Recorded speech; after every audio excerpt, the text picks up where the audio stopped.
Hello friend, আমাদের অনেকের বাড়িতে আরশোলা টিকটিকি থাকে, আর যাদের বাড়িতে থাকে তারাই জানে এর জ্বালাটা কতটা। এই আরশোলা আমাদের প্রত্যেকের বাড়িতে রান্নাঘরে বেশিরভাগ দেখা যায়।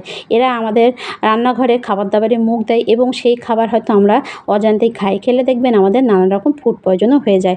এতে আমাদের অনেকটা টাকা যেমন বেরিয়ে যায় এবং স্বাস্থ্যেরও অনেক ক্ষতি হয়। এছাড়া এই টিকটিকি দেখবেন আমাদের দেওয়াল নষ্ট করে বা এদের পটি যে এতটাই মারাত্মক, আমাদের জীবনহানিও হতে পারে। তা আমরা হয়তো বাজার থেকে নানা রকম ওষুধ বা কেমিক্যাল নিয়ে আসি এদের মারার জন্য, কিন্তু যতটা না এদের জন্য ক্ষতিকারক, তার থেকে আমাদের বাড়িতে থাকা বাচ্চা বয়স্কদের এই ওষুধ কেমিক্যাল অনেকটাই কিন্তু মারাত্মক ক্ষতিকারক।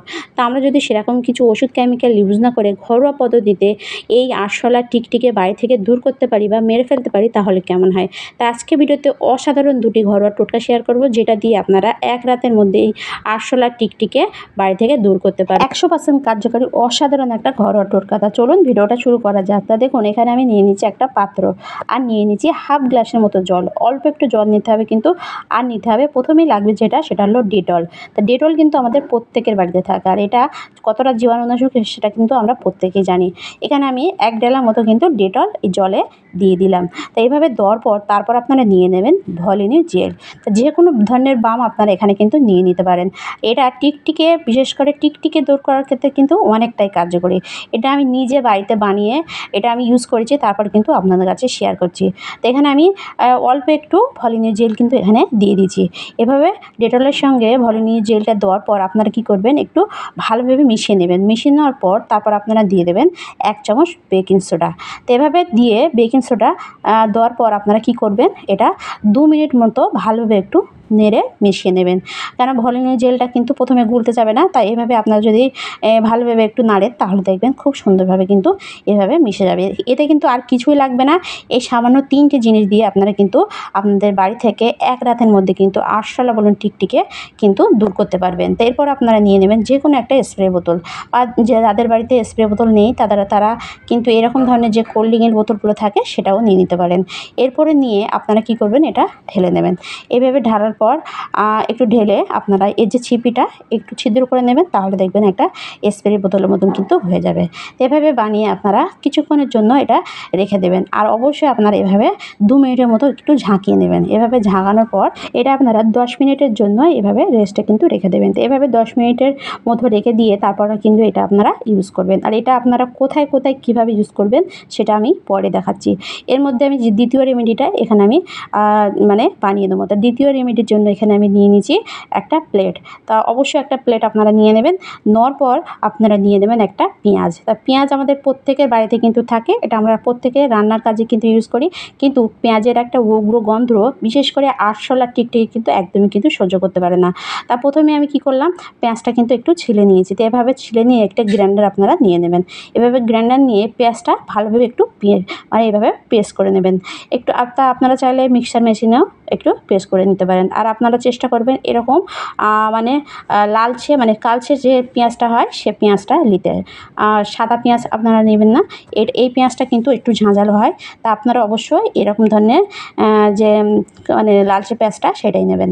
তো এভাবে পেঁয়াজটা নেওয়ার পর আপনারা অবশ্যই এভাবে একটু ভালোভাবে একদম পেস্ট করে নেবেন। তো এভাবে পেস্ট করার পর তারপর আমি আপনাদের দেখাচ্ছি এটা আপনারা কীভাবে ইউজ করবেন। তো দেখুন, এখানে কিন্তু আমার প্রায় প্রেস করা হয়ে গেছে। তো এভাবে প্রেস করার পর তারপর আপনারা নিয়ে নেবেন একটা পাত্র। তা যে কোনো একটা পাত্র আপনারা এখানে নিয়ে নিতে পারেন। নিয়ে তারপরে এই পেঁয়াজের যে পেস্টটা এভাবে আপনারা তাতে দিয়ে দেবেন। দেওয়ার পর তারপর অল্প একটু জল এতে আপনারা এভাবে দিয়ে দেবেন।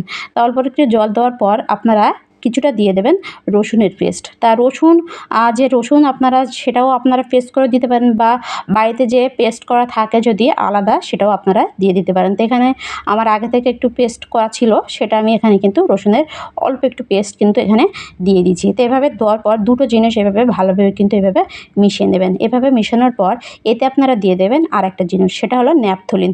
তা ন্যাপথলিন কিন্তু আমাদের প্রত্যেকের বাড়িতে থাকে, আর এটা পোকামাকড় মারার ক্ষেত্রে কিন্তু অনেকটাই কার্যকরী।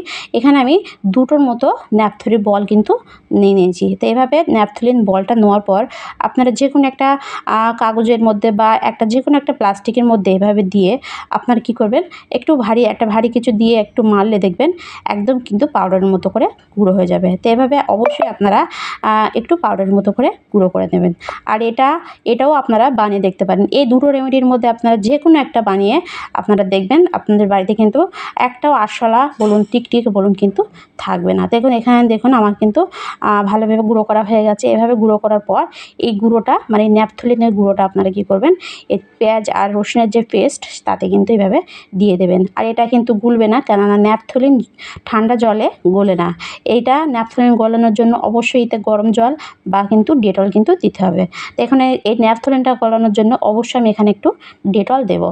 তো অল্প একটু ডেটল আমি কিন্তু এখানে যাতে ন্যাপথলিনটা গলে সেই জন্য আমি এখানে দিয়ে দিচ্ছি। তো এভাবে দেওয়ার পর এভাবে আমি অবশ্যই একটু ভালোভাবে এভাবে নেড়ে দেবো। তো এভাবে নাড়ার পর তারপর আমি দিয়ে দেবো হাফ গ্লাসের মতো জল, মানে আপনারা যতটা বানাবেন সেই হিসেবে কিন্তু জল এখানে দিয়ে দেবেন।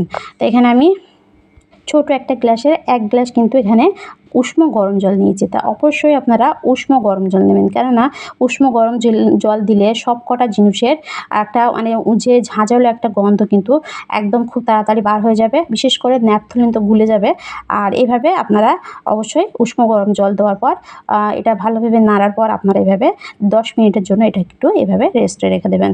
এভাবে রেস্টে রাখার পর এটা আপনারা আবারও একটু এভাবে নেড়ে নেবেন। নাড়ার পর আপনারা আবারও নিয়ে নেবেন একটা পাত্র। এভাবে পাত্রটা নিয়ে আপনারা কী করবেন, এটা এভাবে ছেঁকে নেবেন একটু। তাই ছেঁকে নেওয়ার কারণ হলো এটা কিন্তু আপনারা যদি না ছেঁকেন তাহলে কিন্তু স্প্রে করতে গেলে এর মুখে কিন্তু আটকে যেতে পারে। সেজন্য আপনারা অবশ্যই একটু একটা চা ছাঁকনি নিয়ে বা যে কোনো একটা সুতির কাপড় নিয়ে এভাবে আপনারা অবশ্যই একটু ছেঁকে নেবেন। এভাবে ছাকার পর তারপর আমি আপনাদের দেখাচ্ছি এটা আপনারা কীভাবে ইউজ করবেন। তো দেখুন এখানে কিন্তু আমার প্রায় ছাঁকা হয়ে গেছে। তো দেখুন এভাবে ছাঁকার পর তারপরে আপনারা নিয়ে নেবেন একটা স্প্রে বোতল। তো স্প্রে বোতলে এভাবে ঢেলে নিয়ে আপনারা এভাবে স্প্রে করতেও পারেন বা এছাড়া আরেকটা পদ্ধতিতেও এটা আপনারা ইউজ করতে পারেন। আপনারা কিছুটা তুলো নিয়ে ছোটো ছোটো টুকরো মানে ছোটো ছোটো বল করে এই রেমেডিটা দিয়ে আপনারা তুলোর বলগুলো যেসব জায়গায় আরশোলার টিকটিকির উৎপাত বেশি সেসব জায়গায় আপনারা যদি ভাবেন স্প্রে করবো না সেসব জায়গায় আপনারা কিন্তু রেখে দিতে পারেন। তো এভাবে দুটো পদ্ধতিতে আপনারা কিন্তু এই রেমেডিটা ইউজ করতে পারেন। তো দেখুন এখানে কিন্তু আমার দুটো রেমেডি মানে রেডি হয়ে গেছে। তা চলুন দেখে নেওয়া যাক এটা আপনারা কোথায় কোথায় ইউজ করবেন। তো দেখুন আমাদের প্রত্যেকের বাড়িতে বেসিংয়ের ছিদ্র দিয়ে কিন্তু রাতের বেলা এরকম আরশোলা মানে উঠে আসে বাইরে থেকে। তা আপনারা কী করবেন, রাতে ঘুমাতে যাওয়ার আগে বেসিংয়ের ছিদ্রে এই রেমেডিটা এভাবে দিয়ে দেবেন। যে কোনো রেমেডি যে কোনো দুটোর মধ্যে যে কোনো রেমেডি আপনারা এভাবে একটু দিয়ে দেবেন। এছাড়া আমাদের যেখানে গ্যাস সিলিন্ডার থাকে সেসব জায়গায় বা যে ছিদ্রটা থাকে তাতে আপনারা এভাবে দিয়ে দেবেন। বা বেসিংয়ের যে পাইপটা থাকে সেসব জায়গায় বা গ্যাস সিলিন্ডারের পিছনে বা আনাচে কানাচে দেখবেন আরশোলা লুকিয়ে থাকে। সেসব জায়গায় আপনারা কী করবেন, এভাবে একটু স্প্রে করবেন। স্প্রে করার সঙ্গে সঙ্গে দেখবেন তারা এর গন্ধে কিন্তু সেখান থেকে বেরিয়ে আসবে। আর বেরিয়ে আসার পর আপনারা কী করবেন, তাদের গায়ে কিন্তু স্প্রে করবেন। স্প্রে করার সঙ্গে সঙ্গে তারা কিন্তু মারা যাবে। এছাড়া আমাদের বাথরুমেও দেখবেন আরশোলা ঘুরে বেড়ায় বা টিকটিকি ঘুরে বেড়ায়। সেসব জায়গায় আপনারা স্প্রে করে বা একটু তুলোতে করে একটা বল বানিয়ে সেসব জায়গায় রেখে দিতে পারেন। রাখলে দেখবেন সেসব জায়গায় একটা আরশোলা টিকটিকি থাকবে তো না বা সেখানে আর ঘুরেও আসবে না। তো এভাবে আপনারা দুটো রেমেডির মধ্যে যে কোনো একটা ইউজ করে দেখতে পারেন। তো ভিডিওটি পর্যন্ত ভালো লাগলে লাইক কমেন্ট শেয়ার করতে ভুলবেন না। আর অবশ্যই সাবস্ক্রাইব করে আমার পাশে থাকবেন। দেখা হবে নেক্সট ভিডিওয়। বাই।